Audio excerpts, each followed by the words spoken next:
Hello and welcome to Stories of the Sun and Moon, told by me, Dawn Nelson, a professional storyteller with a passion for nature, landscape and heritage connection. As we follow the wheel of the year, I will be sharing folk tales from the English and Scandinavian traditions that focus on the sun and the moon, the light and the dark, the day and the night. Samhain celebrates the liminal space and is one of the 2 points in the year where the veil thins, the second being Beltane, which we have visited already on our journey. At this time in the year, we may commune with our relatives who have passed. We may walk with the dead, although we must take care if we are to do so. At this time of year, there are also many Jacks of the lantern. Stingy Jack is the most famous, and he's the reason why we light those candles in those pumpkins, which were, of course, originally turnips. But there's another Jack that I'd like to tell you about, who is equally as unpredictable. And this story celebrates the moonlit moorland and tells the tale of an arrogant young shepherd who finds himself in the company of a boggart.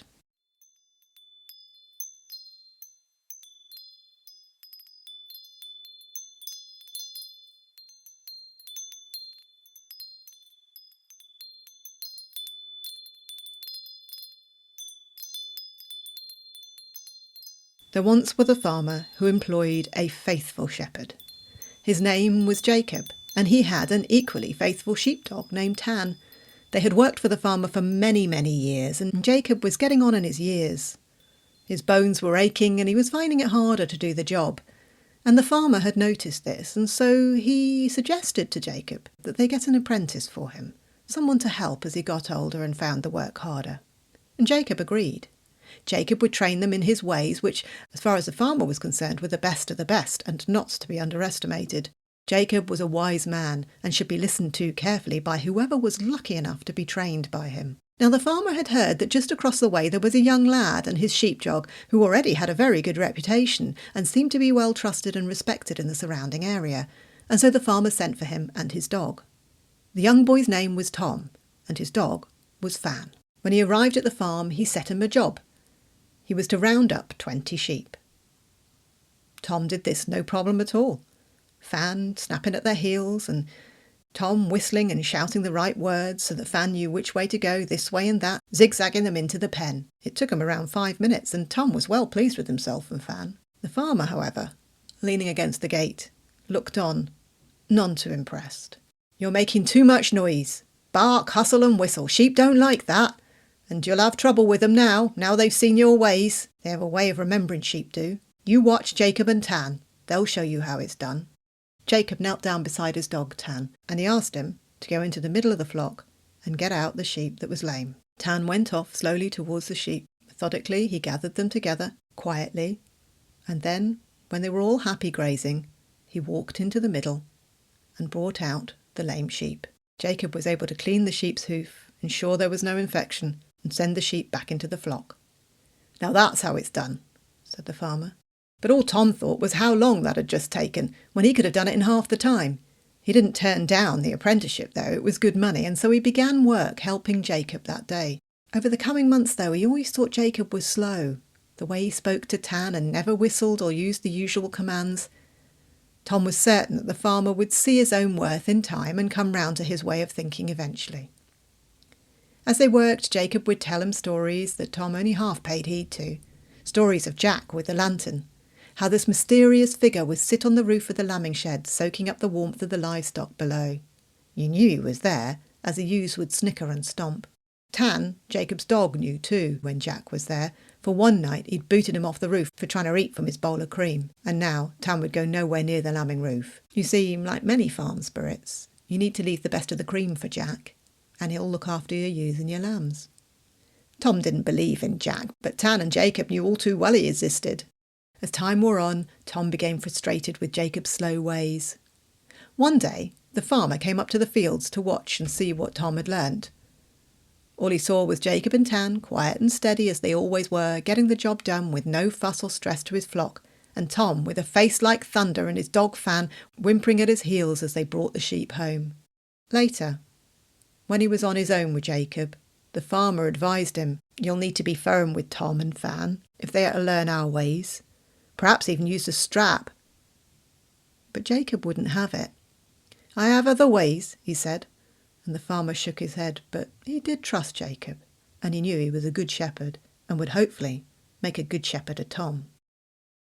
One dark night in the spring, Jacob had been looking after a ewe that had unfortunately lost its life giving birth to twins. While he looked after the orphaned lambs, he had trusted Tom with bringing in the rest of the flock. Tom had gone out across the moor, fetched in the flock, and now he appeared at the door of the lambing shed with Fan, pleased as punch, and announcing that he brought 21 ewes in half the time Jacob ever did. "Well, where's the other 3 then?" said Jacob. "They were close to their time, and you must have gone too fast for them. They can't have their lambs in the dark out there. You'll have to go back for them."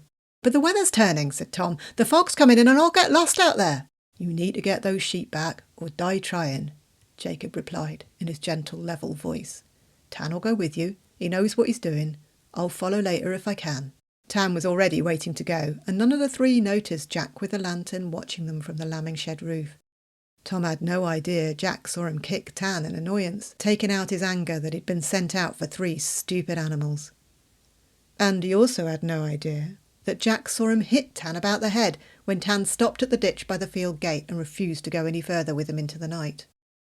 Tom and Fan carried on, and the half-moon did little to light their way with the fog settling around them. Tom regretted his hurry to leave the lambing shed and not to pick up a lantern on his way, and he was muttering curses under his breath until he looked up and saw the bright haze of a lantern not too far ahead of him. Thinking it was Jacob who had followed them out and somehow got ahead of him, he walked towards it, Fan rushing off ahead.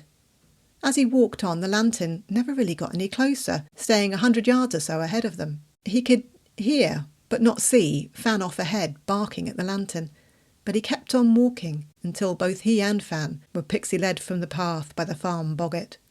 For listener, if you have not already guessed, it was indeed Jack who sat on the lambing shed, who was now Jack who held the lantern. Tom and Fan found themselves knee-deep in freezing February boggy marsh out on the edge of the moorland, and they had to haul themselves out in order to get home. Tom and Fan crawled their way back onto solid ground and began to make their way home, miserable, cold and covered in bog water. But they were walking in circles, and they would have stayed that way, shivering in the dark, if it wasn't for the farmer and his wife who stumbled upon them on their way back across the fields with the 2 orphaned lambs. "What are you doing here?" he said, looking at the sorry pair. "Looking for 3 ewes about to lamb," said Tom through chattering teeth. "Well, Jacob's already found 'em. They were in a ditch by the field gate. He found Tan sat down next to them. He and Tan brought 'em in, although poor old Tan looks like he has had a knock on the head for his trouble. Best get yourself back down the hill to the lambing shed." The farmer indicated the path with his own lantern. "We got these 2 orphans to take home and bring up with the bottle, but there'll be more lambs this night, I reckon. You'll need to help Jacob." Tom and Fan both learnt their lesson that night. There's more than one way to do something, that's for sure. And perhaps Jacob did know a thing or 2 after all. Now, when he worked, Tom asked for more of those stories of the boggarts and the boggles of the moorland, and, well, he paid heed this time.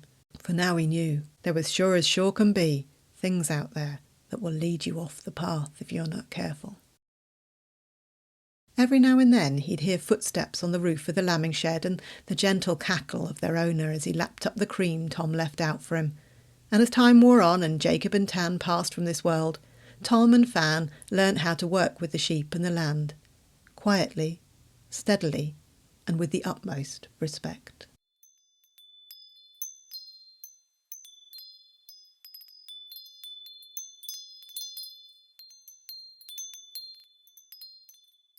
This story is an Old English folktale recorded by the folklorist Ruth Tongue in the 1970s and retold by me, Dawn Nelson.